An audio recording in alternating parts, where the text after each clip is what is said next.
سیاسی وابستگیوں سے بالا تر ہو کے میرے جواب کو سمجھیں۔ میرے دوستو، مولانا فضل الرحمان نے مہنگائی مارچ کیا تھا اور وہ مارچ کی بات پہ ہم اب بھی قائم ہیں۔ یہ تب کی بات ہے جب پچھلی گورنمنٹ، جس سے اللہ پاک نے اب پنجاب کو بھی صاف کر دیا اور سرحد کو بھی صاف کر دیا، تباہی گورنمنٹ جس وقت عمران خان IMF سے 5 سال کا معاہدہ کر رہا تھا، کس بنیاد پہ کہ ہم اپنے اسٹیٹ بینک تمہارے پاس گروی رکھوائیں گے، آپ ہمیں قرضہ دے دیں، اور انہوں نے قرضہ لیا۔ اس زمانے میں مولانا نے مہنگائی مارچ کیا کہ لوگوں اس کا معاہدہ نہ ہونے دو، لیکن سب کہہ رہے تھے او خان تو ملک کے لیے کر رہا ہے، مولوی تو کیا ہو گیا ہے۔ تو اس وقت کا معاہدہ ہو گیا۔ ہم معاہدہ توڑوانے میں ناکام ہیں، ہم معاہدہ نہیں اس کا توڑوا سکتے۔ اس معاہدے کی وجہ سے آج تک مہنگائی ہے۔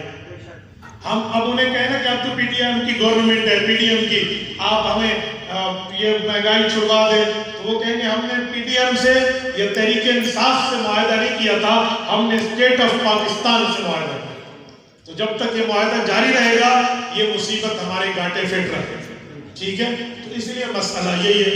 نمبر 2، مہنگائی کا ذمہ دار مولانا فضل الرحمان ہے، تو پرسوں ترسوں تک پنجاب پہ بھی اور سرحد پہ بھی، اسی طرح گلگت بلتستان پہ بھی اور کشمیر پہ بھی یہ PTI کی حکومت ہے، اس کے باوجود بھی ذمہ دار مولانا فضل الرحمان ہے۔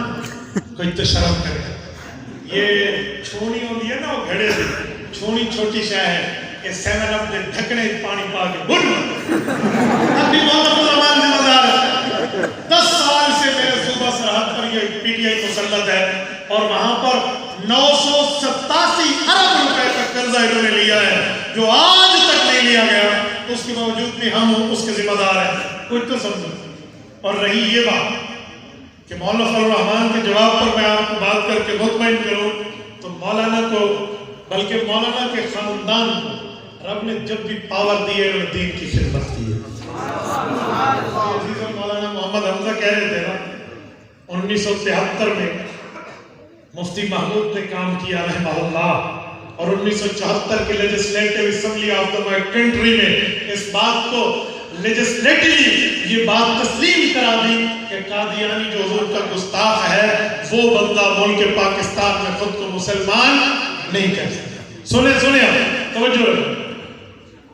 اب پاور میں آئی ہے جمعیت علماء اسلام، تو مفتی محمود کی نسل نے 4 دن پہلے جو بل پاس کیا ہے وہ تمہیں نظر نہیں آتا، آج 4 دن ہوئے، ناموس صحابہ اور اہل بیت بل پاس کیا ہے جس میں یہ بات طے کر دی گئی ہے کہ جو پیغمبر کے صحابہ اور پیغمبر کی اہل بیت کو میلی نظر دیکھ کے گستاخی کرے گا پوری عمر قید دیں گے، اس کی عمر جیل کے سلافوں کے پیچھے سڑتی رہے گی۔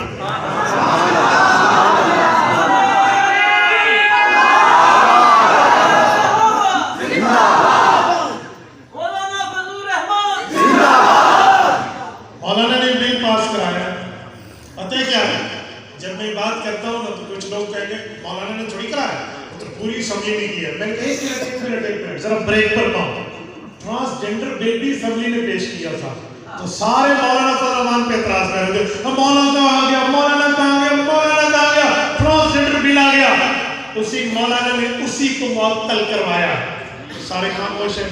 اب جب بل پاس ہوا تو اب مولانا یاد کرو، اب مولانا یاد کرو۔ اور خدا کے بندے یہ ناموس صحابہ پر، ناموس اہل بیت پر، پیغمبر کے گھرانے پر، پیغمبر کے یارانے کے تحفظ پر مولانا نے بل پاس کرایا۔ اب بھی لوگوں کو مولانا پہ شک ہے، پتہ نہیں مولانا کہنے لگا۔ اور خدا کے بندے جب بھی علماء پاور میں آئے ہیں انہوں نے دلیل کے ساتھ کام کیا۔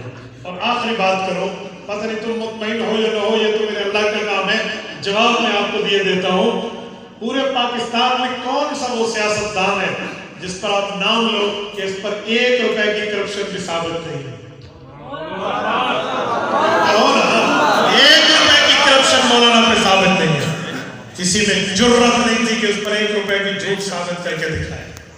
2018 کے الیکشن میں ہمارے مینڈیٹ پر ڈاکہ ڈالنے والوں، جب ڈاکہ ڈالو گے نا پھر ان حکومتوں کا انجام یہی ہوگا جیسے پنجاب میں سرحد پہ ہوا ہے۔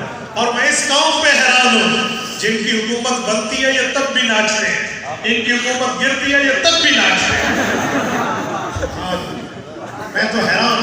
نہیں کسے ویژن کہتے ہیں. لوگ کہتے ہیں یہ ویژن ہے کپتان کا, یہی ویژن ہے. تمہیں حکومت دلوائی جائے تب بھی ناچنا شروع کر دو, تمہاری حکومت گر جائے تب بھی ناچنا شروع کر دو. کہ وہ حال ہے کہ بندر کو آکھا یار میری گھڑی رول گئی ہے گول دے, وہ کہ اچھا دیکھ کوئی درخت مارے وال آوے وال بنجے وال آوے, وہ کہ میری گھڑی لمبی ہے, وہ کہ اپنی گھڑی کو آپ جان میری آونیاں تے ونجنیاں دے انہاں تے نچن دے کو سر. حکومت کے لیے چاند میرا بلا پولیس مار کے, حکومت کے لیے آپ میری بہن پولیس مار کے. تھوڑا سا گزارا